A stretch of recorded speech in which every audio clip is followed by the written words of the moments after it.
This month's book is The Second Mountain by David Brooks.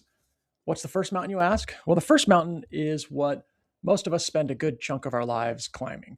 It's career success, it's independence, achievement, basically proving to ourselves and maybe a few others that we've got it figured out. But then there's a second mountain, and that one is less about achievement and more about meaning. It's about purpose, service, connection. While this is not technically a retirement book, as you don't have to wait until your 60s to start climbing mountain number two, I still think it has especially relevant subject matter for retirees and soon to be retirees as the approach to life shifts from what am I building to what is my life actually built around.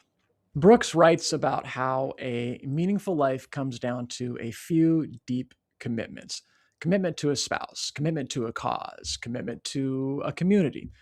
And here's why that matters, especially for people in retirement. For a lot of folks, their career was their main commitment. It gave them structure, identity, relationships, and a pretty good reason to get out of bed in the morning. Then the day comes when that's all gone. It can leave a pretty big gap emotionally and socially.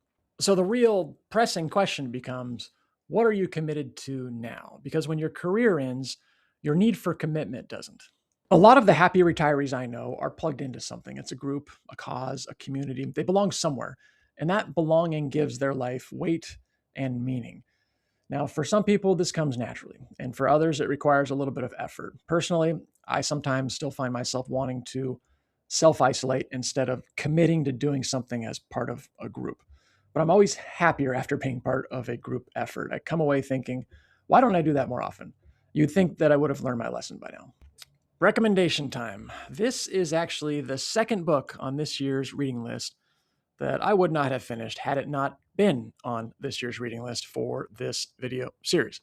The other book being, of course, Moby Dick. But unlike Moby Dick, I am glad that I finished this book.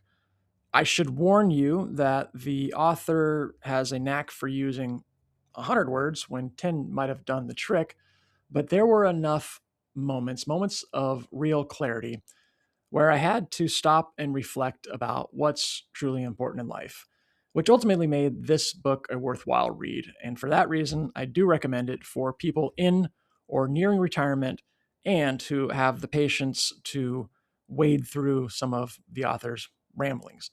That's it. One book, one takeaway. Next month's book is Super Money by Adam Smith. See you in August.